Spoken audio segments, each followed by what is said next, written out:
One of the most dangerous ideas that are invading young people these days is this idea of individualism. And more specifically, I'm referring to this idea that you believe that you can have your own moral standards. You believe that you can have your own code of ethics. You believe that you can have your own norms and especially values, and the rest of society just has to comply. As in, we have moved away from the appreciation of shared values, shared beliefs, and shared norms as a society, right? We want to fragment ourselves and segment ourselves, where you and your friends at that corner believe that this is the best way to move forward. You and your friends at that corner believe that this is the best way to move forward. And one of the most dangerous things to be birthed out of that way of thinking is this idea of hookup culture. Because hookup culture is when you as an individual believe that before you have decided to commit, if you ever do, you are entitled, or you have, I'm going to say, the right and privilege to go around and sleep with whatever person you want, and you don't have to have any kind of relationship with them. This is something that has become very prevalent in our modern age. And there used to be a time where girls used to be believed and girls used to be encouraged to keep their virginity. And it used to be believed and understood that men are the ones who are after women, right? Who are after breaking women's virginity and disappearing. The idea of a man just wants to please himself sexually. But the more that we move closer to the times that we're in right now, gradually you start to see that a lot of women and young girls are starting to embrace the idea of hookup culture. And it's quite unfortunate. And I don't know if it was by God's wisdom that he did it this way. And I really am not trying to make any excuses for it. You'll understand what I mean in a second. But what I'm trying to say is this. I've realized that the idea of hookup culture actually impacts women more negatively than it does men, right? Because a lot of young women are the ones who are left with oopsies, where you find yourself falling pregnant with someone you had decided and agreed that you're only going to be having a hookup session with them, and then you're going to disappear from one another's lives. And that's the least of the problems that exist with hookup culture, right? Now, in this modern age that we live in, there are many apps, there are many programs, and there are many ways in which hookup culture is being facilitated. You could literally go into a country or go into a different city, go on an app and send a text and have a chat with someone, decide to meet with them at a restaurant, and then decide that you're going to get a hotel or go back to his or her place and hook up there, which literally means have sexual intercourse of some sort, right? Interact with one another sexually in one way or another.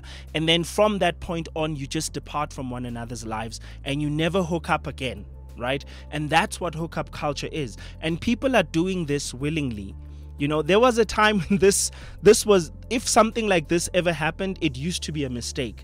And obviously, as the years have progressed, people have begun accepting it more and more. But there are many dangers attached to this idea of hookup culture that many of us want to ignore. I'd like to think of this as, if you're in varsity, you might be living in a commune.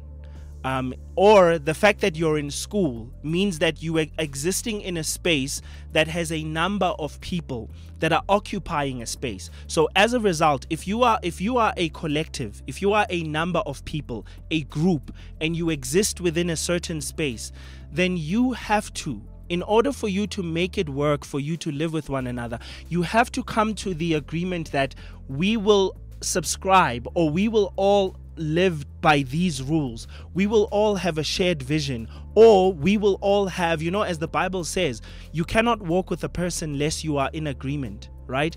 That is very, very true. In agreement in terms of values, norms. Now, there are some things that we can agree that we as individuals have to hold for ourselves. But for the most part, for a society to function, we have to have collective values. We have to have collective agreement. We have to get to a point where we can all say that these are our values as a culture, as a community, and as a society. Like, think about working in a company. Think about building a business with someone. Think about living in your house with your parents, right? There are certain things that if your father believed that washing dishes is not a good thing, and your mother believed that letting the grass grow and not maintaining it is a good thing, there's nothing wrong with that. Or if they believe that leaving the roof open and not covering the leaks and not investing in the home or paying this bill or that bill, you can see how these conflicting thoughts and ideas can conflict with one another, and in the end it'll end up creating an environment that is not conducive for everybody. And that's what I believe we have lost, right? The importance of having good and valuable morals as a society, being part of a collective, and as a collective agreeing that we will move this way. Now, obviously for us it's easy as believers. How do we set a measuring stick in terms of how do we determine what's valuable? What are our values? How do we determine what are our norms? How do we determine, what are our ethics? The Bible. I think that's one of the biggest benefits to just being part of a Christian community. The fact that your value system is already set. Anyone who's not part of it already knows that they're violating it, and when you correct someone, you can correct them based on something written. The problem with just living in a world where everything is debatable, including such a thing as a hookup culture, it's debatable in a lot of instances. The problem with living in such a society is that there will be those who do it because when you correct them, you just correcting them because you think you know better. And you have no right to do that. So there always has to be an authority above you and I that we can sit down and say, we're in agreement that if we don't abide by these rules, if we abide by those rules, we are creating a conducive environment for each other. So that's what it should always be about. How can we create a conducive environment for each other? Now, you might be asking yourself the question at this point, how do I know, right? How does anybody know that hookup culture, it creates a bad environment for many people?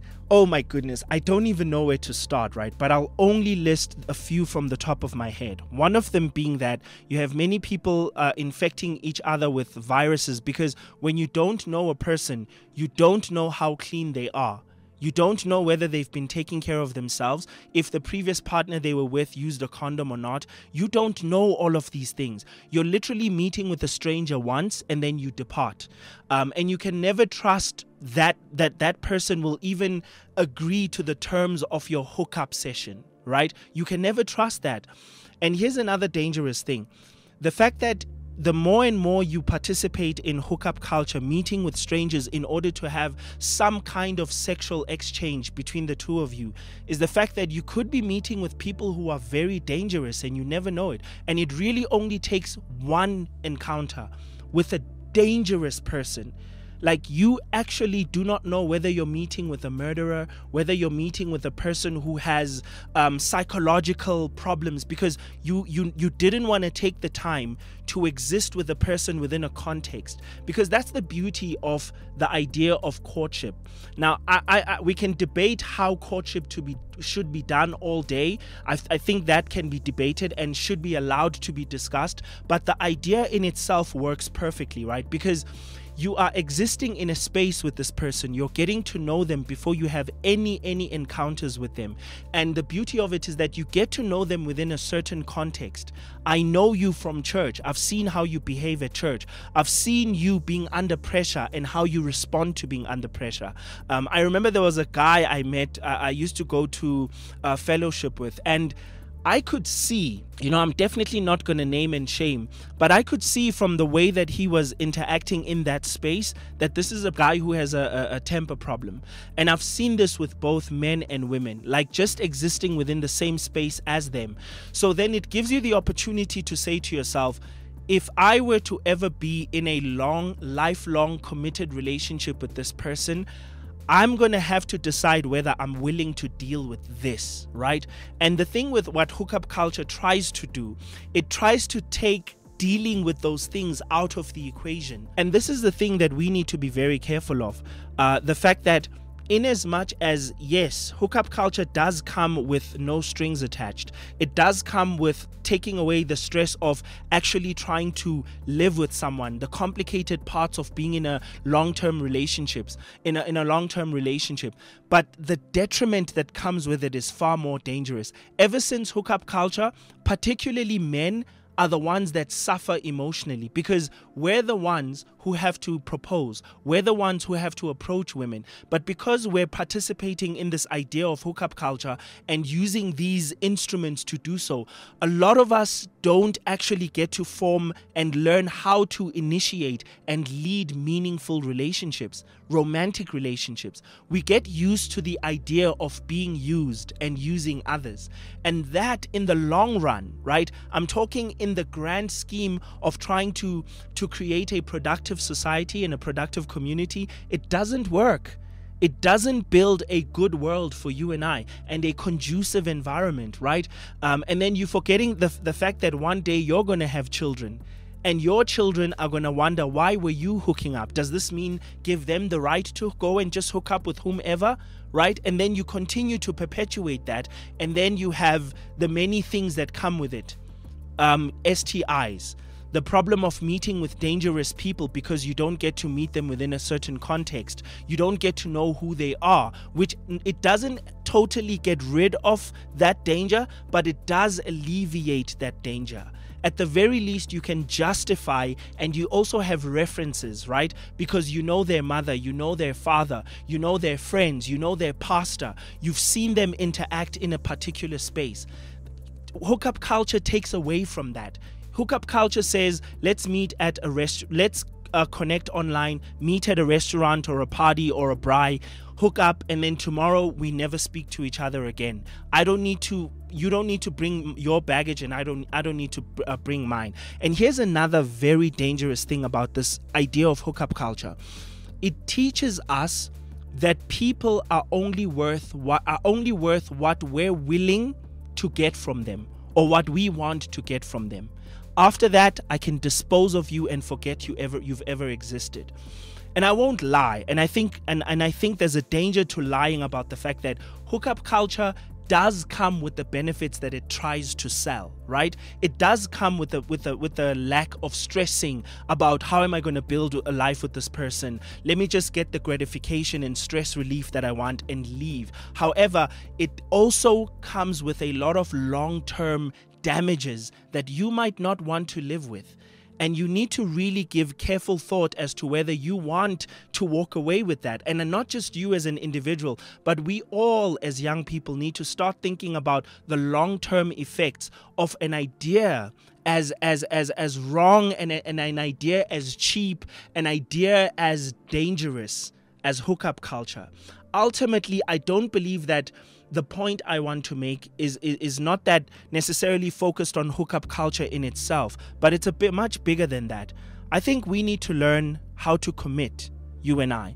Because if we cannot commit to each other, how can we commit to God? The Bible does say, if you cannot love your brother, how can you love an invisible God? The brother that you actually see with your eyes, right? So that's something to think about. Another thing to think about is, it is very important for us to have relationships and relational interactions with people in a safe space and safe context, right? All of us want to feel safe, not just women, but men. It's important for you also, young boys, to feel safe, to be in a safe space, to know whether the person you're with is a con artist or not, right? Because hookup culture exposes us to con artists. And this is a fact, right? If you've seen the Twitter swindler, you can read about it. You can watch the documentary on Netflix. Hookup culture is the reason why people like that are able to take advantage of us, because they take advantage of the fact that we just want a quick wham bam satisfaction, goodbye, and I'll never see you again. But anyways, that's just my 2 cents worth. There's a lot we could have gotten into, but unfortunately, because of time, and also because I feel that this was a conversation that at least is sending you towards the right direction and making you think about whether this is something that's good for you as an individual, and also at the same time good for the greater public, right? You don't want to favor a soccer team that does not share one vision. No one wants to favor that kind of team. Soccer, cricket team, or whatever. Each and every one of us have to have the same vision for the team, right? And what is your vision for the team that is your community, your society, your family, your friends, all of those people? What is your vision?